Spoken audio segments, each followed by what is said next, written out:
부활주의를 맞이했습니다. 기독교에 있어서 지난 고난주간하고 오늘 부활주일이 기독교 역사의 절정이에요. 가장 하이라이트입니다. 이곳을 어떻게 보내고 어떻게 맞이하느냐가 기독교에서 굉장히 중요해요. 우리가 믿고 선포하는 복음은 딱 한마디로 말하면 예수는 그리스도라는 겁니다. 왜 예수가 그리스도냐? 예수는 우리 모두를 위해서 고난받으셨고 그 고난에 묶여있지 않고 다시 살아났다는 겁니다.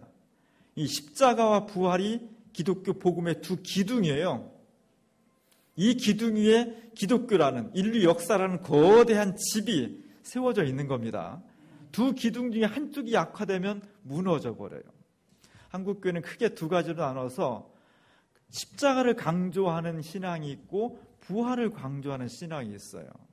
대개 대형 교회나 그리고 좀 보수적이고 개인적인 그런 교회의 신앙인들은 부활을 무지하게 강조합니다. 십자가는 약화되고 부활을 강조하다 보니까 성공, 승리, 기쁨, 행복 이런 것들의 신앙에 초점이 모아져 있어요. 단점은 역사의 고난, 아픔, 슬픔 이런 것들에서는 별로 관심을 두지 않습니다. 반면에 사회참여적인 교회, 우리 교회를 비롯해서 뭔가 역사에 참여하고 고난에 동참하고자 하는 교회와 그런 신앙인들은 아픔의 현장, 눈물이 있는 곳, 죽음이 있는 곳 이런 것들을 많이 강조를 하게 돼요. 단점은 그러다 보니까 부활의 영광과 승리와 기쁨이 약화되는 거예요. 기독교 신앙은 이 두 가지가 균형을 맞춰야 됩니다. 철저하게 그리스도의 십자가에 동참하면서 거기서 끝나는 것이 아니라 그 죽음, 그 어둠, 그 고통의 현장에 매몰되지 않고 그것을 뚫고 일어나서 새로운 생명으로 부활하는 것. 이 십자가와 부활, 죽음과 생명이 개인의 삶과 역사의 삶 속에서 균형과 조화를 이룰 때 건강한 신앙이 돼요. 오늘 우리가 부활의 한 축을 지금 맡고 있는 겁니다. 그 부활의 영광과 기쁨이 우리 속에 충만해져야 돼요. 예수 그리스도의 삶과 복음의 끝은 어디냐? 기쁨이에요, 사실은. 죽음으로 끝나는 것이 아니라 죽음을 관통해서 부활로 끝나는 겁니다. 그래서 예수 이야기는 많은 고난도 있고 조롱도 있고 십자가도 있지만 그것을 넘어서서 해피엔딩이에요. 복음은 해피엔딩입니다. 복음은 기쁨이 있는 스토리예요. 그것을 받아들이고 그것을 믿고 그것을 이 세상 속에 선언하는 것, 그것이 우리의 사명입니다.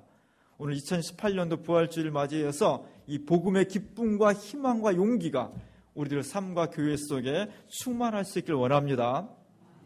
어떻게 하면 부활의 능력 있는 교회가 될 수 있을까? 오늘 마리아가 내레이션을 했죠.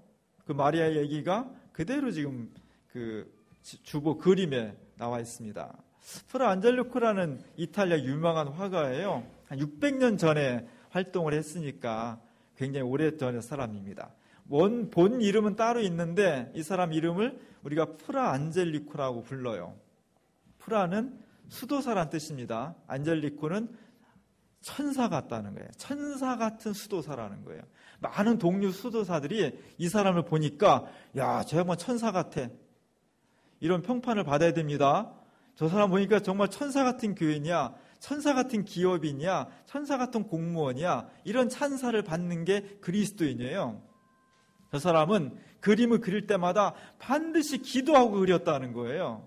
저 사람은 그리스도의 특히 순환의 그림을 그릴 때마다 너무너무 마음이 아파서 막 눈물을 펑펑 흘리면서 그리스도의 조롱, 십자가, 고난받고 매맞는 장면을 그렸다는 겁니다.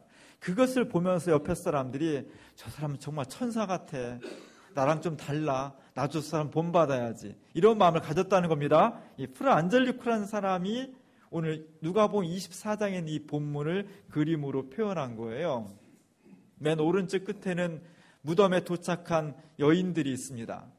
이 여인들은 예수님을 너무너무 사랑하는데, 너무너무 존경하는데, 그리고 기대했었는데 그 예수님이 갑자기 너무나 처참하게 돌아가신 거예요. 오늘도 요즘도 그렇지만 공동묘지나 무덤에 쉽게 가실 수 없습니다. 무섭습니다.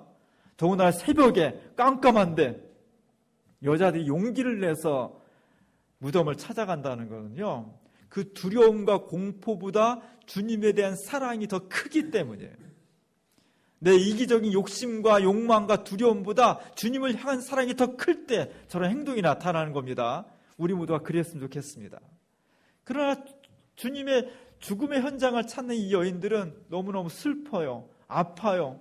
그리고 무덤에 가까울수록 더 슬픔이 커졌습니다. 그래서 여인들은 지금 눈물을 뚝뚝 흘리고 있고요.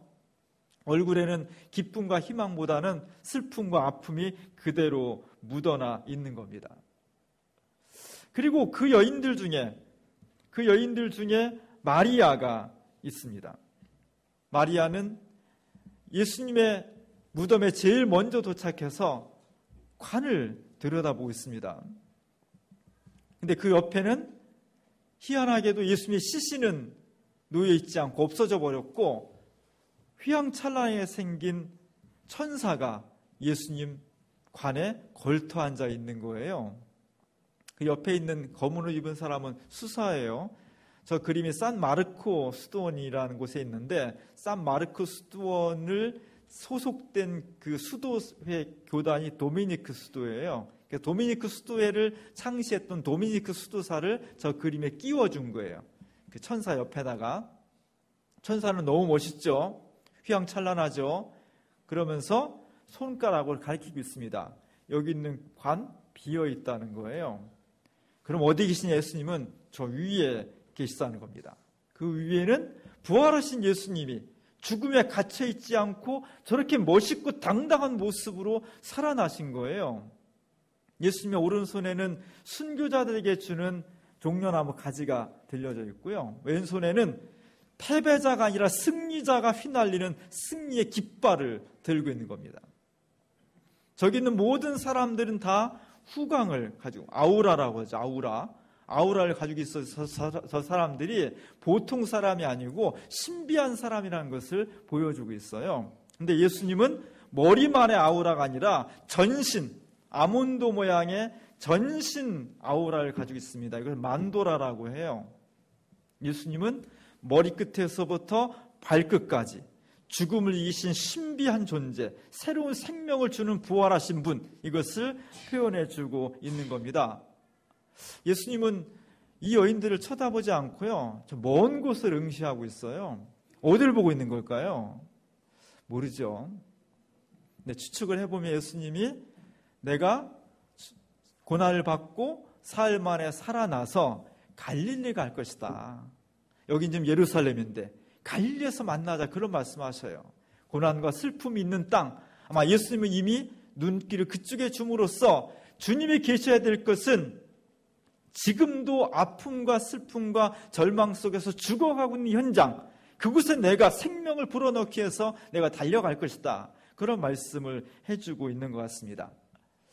이 장면 속에서 절망과 당황과 두려움 속에 있는 이 여인들, 주님을 사랑하지만 슬픔과 아픔 가운데서 어쩔 줄 모르는 이 여인들에게 천사가 놀라운 선언을 해주고 있습니다. 오늘 5절과 6절에 보면 다 같이 한번 읽어보겠습니다.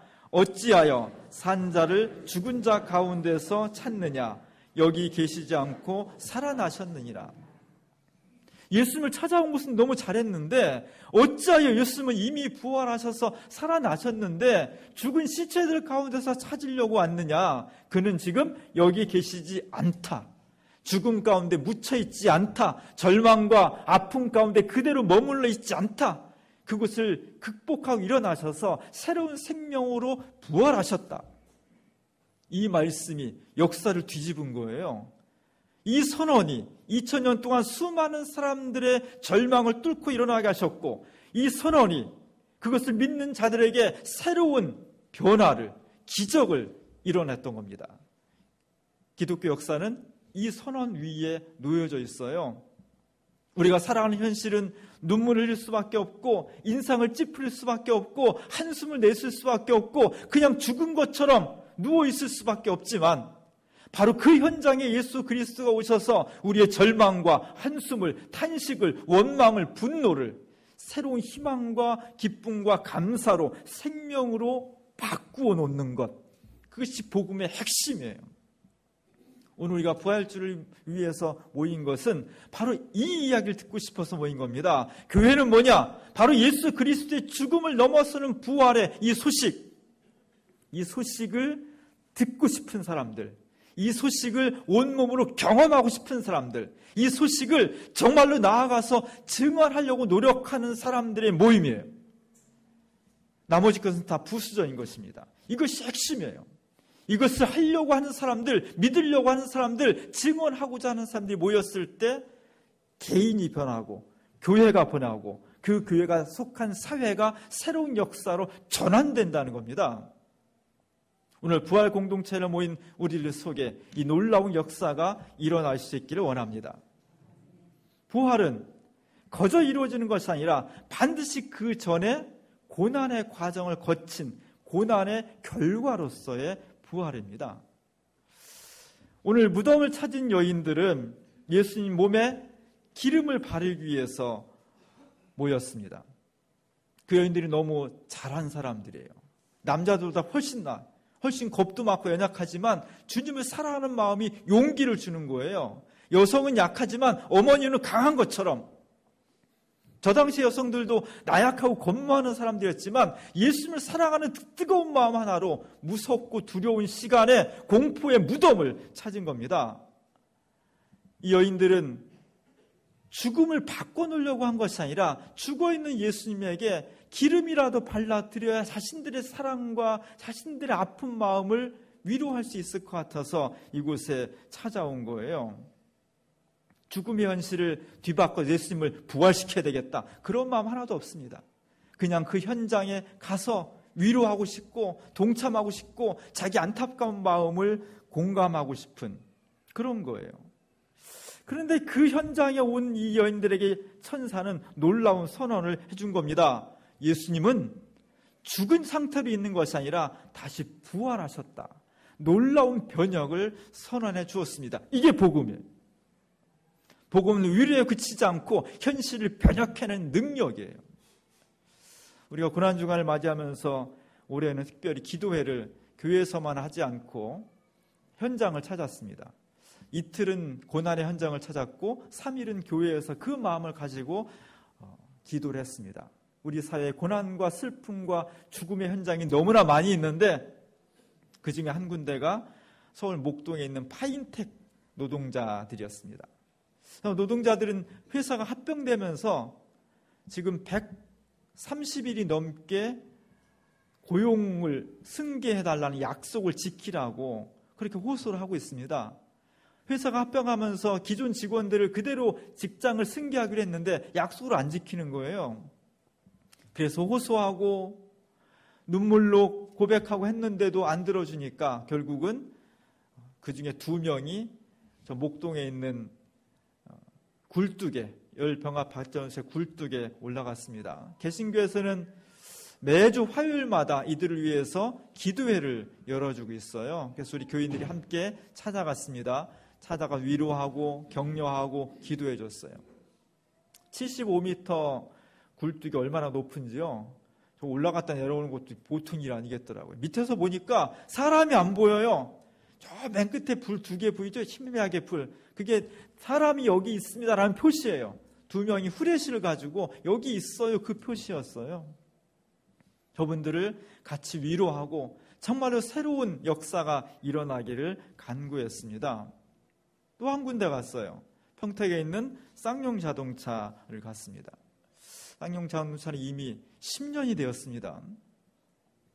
165명 정도가 쌍용 자동차 사태를 통해서 해직이 됐습니다. 여러 우여곡절 끝에 다 이제 다시 고용하기로 그렇게 합의를 했습니다. 그래서 많은 사람들이 이제 다 고용이 됐나 보다 해직자들이 생각을 하고 있는데 며칠 전에 8명을 추가로 고용해서 지난 10년 동안에 해직자 중에 고용된 사람은 45명에 불과해요. 아직도 120명에 넘는 사람들이 직장으로 돌아가지 못하고 그날만을 기다리면서 살고 있는 겁니다. 너무 힘든 거예요. 애들은 커가고 다행히 부인이 다른 직장을 가지고 있는 사람은 덜하지만 그렇지 않은 사람은 취업이 해야 되는데 취업이 안 되는 거예요. 쌍용 자동차에서 노조에 가입해서 활동하다가 해직된 사람을 현대자동차에서 받겠습니까? GM에서 받겠어요? 길이 없는 거예요. 그러다 보니까 자살하는 사람들, 우울증에 걸린 사람들, 가정이 파산된 사람들, 약속은 지켜지지 않고 10년의 세월이 넘어가면서 어찌할 수 없는 고통과 아픔 속에 있습니다. 그래서 지금 현재 해직자 노조 지부장을 맡고 있는 지부장이 다시 단식을 하게 됐어요. 얼마 전에도 45일 동안 단식을 했었습니다. 저는 하루만 굶어도 쓰러져요. 우리가 갔을 때 오늘 페이스북이니까 32일째인데 오늘로 단식은 정리를 하기로 했습니다. 목숨을 걸고 단식을 하는 거예요. 우리가 다시 공장으로 돌아가서 일하고 싶습니다. 다시 내 청춘을 묻었던 그 현장에 돌아가서 인정받고 싶고 열심히 일하고 그 대가로 가정을 꾸리고 싶습니다. 그 약속을 지켜달라는 거예요. 이게 왜 안 되는지, 이게 이렇게 어려운 일인지, 그 사이에 많은 사람이 절망하고 죽어나가고 가정이 해체되는데 왜 이게 안 되는 것인지 고난주간을 맞이해서 저희가 함께 찾았습니다. 같이 위로해주고 기도해주고 또 여러분이 한 헌금을 모아서 또 헌금도 전달했습니다. 굉장히 고마워했어요. 두 군데 다. 정말 감사하고 찾아와주는 것만도 너무 고맙고 그랬습니다. 마치 이 여인들이 예수님의 무덤을 찾아가는 것 자체가 의미가 있고 뜻깊은 일이고 정말 소중한 것처럼 우리가 고난의 현장, 아픔의 현장을 찾아가서 위로한다는 것 자체가 너무너무 소중한 거예요. 위로는 우리가 반드시 해야 될 중요한 일입니다. 우리의 이웃 중에, 우리의 친척 중에, 우리의 친구 중에 상처와 고통으로 아픔을 당하고 눈물을 흘리고 있는 사람이 있다면 그냥 가서 위로해 주는 거예요. 같이 이야기 들어주고 그냥 손 잡아주고 눈물 흘려주고 그렇게 아팠구나, 그렇게 슬펐구나, 얼마나 힘들었어. 대단히 중요한 겁니다. 이 위로가 새로운 사람을 살리고요, 이 위로가 새로운 역사를 만들어가는 너무너무 중요한 거예요. 그럼에도 불구하고 기독교 복음이란 이 위로에 머물지 않는다는 거예요. 기독교 복음은 저 여인들이 예수님을 찾아가서 예수님 얼마나 아프셨어요, 얼마나 고통스러웠어요, 저희도 아프고 슬프고 눈물을 흘립니다, 여기에 그치지 않았다는 거예요. 기독교 복음은 그 죽음의 현장, 눈물의 현장, 상처의 현장을 인정하고 끝나는 것이 아니라 그냥 손잡아주고 같이 아파주는 것을 끝나는 것이 아니라 그 죽음의 현장, 눈물의 현장을 바꿔내야 되는 거예요. 예수님이 시신이 죽은 상태로 남아있는 것이 아니라 그것을 뚫고 일어나서 부활했던 것이 2000년 역사를 바꾸어 놓았듯이 기독교 복음은 위로하고 격려하고 손잡아주되 그것으로 끝나는 것이 아니라 너무나 안타까운 현실을 새로운 역사로 바꿔내야 돼요. 그 능력이 우리에게 있어야 되는 거예요. 복음의 능력은 바로 거기에 있는 겁니다. 어떻게 하면 좋을까? 아무리 사람이 뜻이 좋아도 그것을 실현할 수 있는 능력이 없다면 공허한 거예요. 오늘날 교회가 부활의 능력을 간직해야 됩니다. 위로하는 것도 너무나 좋은 거, 너무나 소중한 일이지만 우리의 복음은 위로하는 것으로 끝나는 것이 아니라 그 죽음과 절망과 불의의 현장을 생명의 현장으로 바꿔내야 돼. 이게 부활의 능력이고요. 주님은 그렇게 했다는 거예요. 그렇게 하셨으니까 교회도 그렇게 하라는 겁니다. 우리는 별로 능력이 없어요. 어떻게 하면 좋을까? 파인텍 노동자리에 다시 돌아가고 우리가 방문하면 쌍용차 문제가 해결이 되고 아픈 사람이 일어나고 이런 능력이 우리한테 있어야 되는, 어떻게 하면 좋을까? 모르겠어요. 어떻게 해야 될지 모르겠어요. 공부하면 되는 것이라면 공부하겠어요. 권력을 지는 거라면 그쪽으로 노력하면 됩니다. 어떻게 하면 좋을까? 그리스도의 부활은 인간의 지식이나 수련이나 힘이나 돈에 의해서 드는 게 아니었다는 거예요. 그것이 우리의 희망입니다. 궁극적인 희망은 어디서 오느냐? 그 능력은 어디서 오느냐? 바로 부활하신 예수 그리스도를 우리가 믿고 그 믿음 가운데에서 하나님이 우리의 삶 속에, 우리의 교회 속에 임재하실 것을 간구하고 확신하고 영접할 수 있을 때, 인간의 지식과 자본과 권력을 넘어서는 그것들 해결해내지 못하는 부활의 능력이 우리 가운데 오는 거예요. 우리는 그것을 기도하고 있고 그것을 확신하고 있고 그것을 증언하기 위해서 모인 사람들입니다. 교회가 부활의 능력 안에 서야 되겠습니다.